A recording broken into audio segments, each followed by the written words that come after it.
Je voudrais remercier les organisateurs qui m'ont fait l'honneur de pouvoir participer à ce 7e congrès du parti de la gauche européenne. Ceci est la manifestation de la solidarité, de la fraternité, de l'amitié entre le Nord et le Sud. C'est ça la véritable politique. La véritable politique sert à créer la vie, à produire la vie, à reproduire la vie, à conserver la vie, à protéger la vie, alors que la politique néolibérale capitaliste, c'est la nécropolitique et les suicidaires. Je voudrais vraiment vous remercier.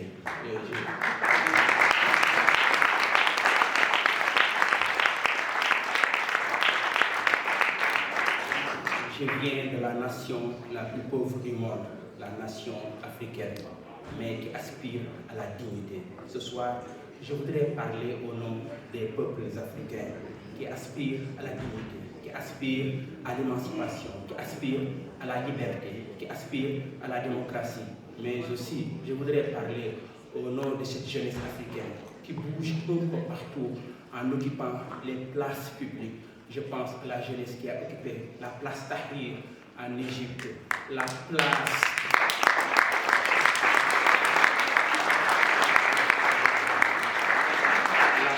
Bardo à Tunis, la place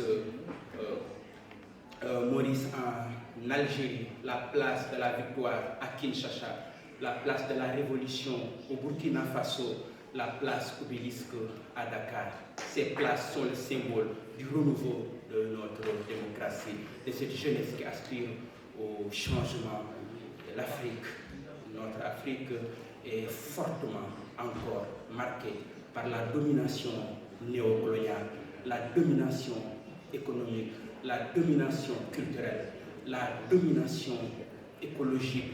Nous avons encore la misère, nous avons encore la famine, nous avons encore la maladie, nous avons encore les inégalités économiques et sociales inacceptables au niveau de l'Afrique, avec une surexploitation de nos ressources minières, de nos ressources gazières, de nos ressources pétrolières par les puissances étrangères.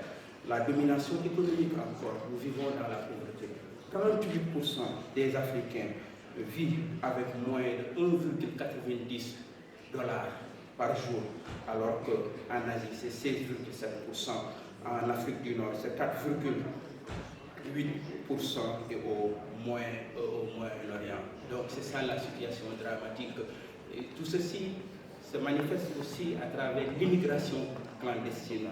Tout le monde a été ému lorsque les jeunes ont traversé les barbelés de la mort au Maroc. Ces images ont choqué la conscience de tous les hommes, juste de tous les hommes de gauche. Mais aussi, l'Afrique, c'est la dette, une dette inacceptable. Entre 2000 et 2021, la dette a vertigineusement augmenté. La dette de l'Afrique envers l'Europe a augmenté de 150 milliards de dollars à 400 milliards de dollars. La dette totale de l'Afrique est aujourd'hui estimée à 700 milliards de dollars. Cette dette, elle est injuste et elle n'est pas justifiée. Le vieux Abraham Lincoln disait, si l'esclavage n'est pas injuste, rien n'est injuste. Mais si cette dette n'est pas injuste, en vérité, rien n'est injuste.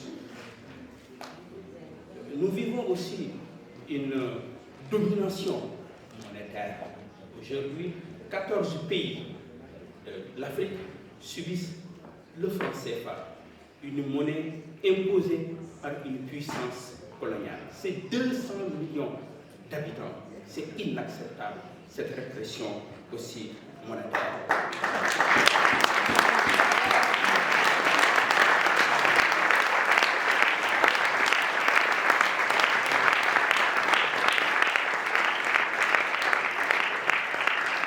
L'écho qu'on veut nous imposer, l'écho qu'on veut imposer encore au peuple africain ne sera que l'écho de la servitude, l'écho de la soumission, l'écho de la domination. et c'est encore une nouvelle forme de l'esclavage qui est inacceptable. La situation politique aussi est dramatique. Nous avons la crise de notre démocratie, la crise de cette démocratie qui pose aussi la question sécuritaire. Des sociétés stables ne peuvent être bâties que dans la démocratie. Cette démocratie africaine aujourd'hui, elle est en crise. Nous avons le retour des militaires, le retour des coups d'État. Et pourtant, Cicéron disait il y a plus de 2000 ans, la dose est supérieure aux armes. Les militaires doivent comprendre cette belle parole de Cicéron et retourner dans les casernes. Ensuite, il y a la question du troisième mandat qui cause un peu partout en Afrique la mort de notre jeunesse. Elle s'est posée en Côte d'Ivoire, il y a eu des centaines de morts. Elle s'est posée en Guinée, il y a eu des centaines de morts. Elle s'est posée au Tchad, aujourd'hui le Sénégal encore, avec le président Macky Sall qui veut tenter le troisième mandat. Et tout le monde sait que le troisième mandat est source d'instabilité. C'est pourquoi nous voulons interpeller ici la CEDEAO à modifier le protocole de la CEDEAO, le protocole sur la bonne gouvernance et la démocratie, afin d'interdire définitivement le troisième mandat, parce que cette interdiction serait source de stabilité, source de paix et cohésion sociale. C'est pour vous dire que nous voulons reconstruire la gauche au Sénégal, nous voulons reconstruire la gauche africaine, nous voulons reconstruire un socialisme du XXIe siècle à travers 4 mots, très simplement. D'abord, démocratiser. On ne peut rien bâtir sans la démocratie, avec le respect des droits humains, avec le respect des libertés fondamentales, avec le respect des droits fondamentaux. Ensuite, démarchandiser. Nous voulons sortir de l'État néocolonial. Nous voulons un État social. Nous voulons un État provident qui protège la santé, qui protège l'éducation. Tout n'est pas marchandise. L'école n'est pas une marchandise.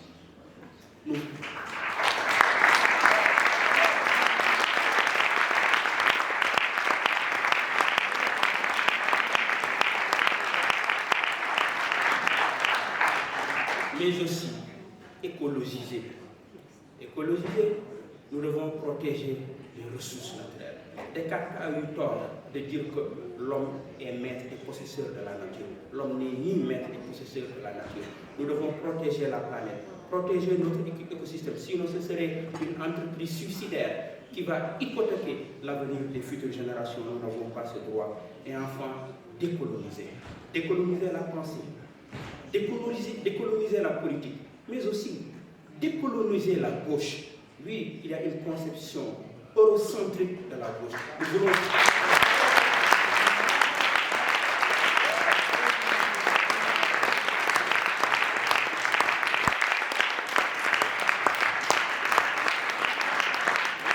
décoloniser la gauche.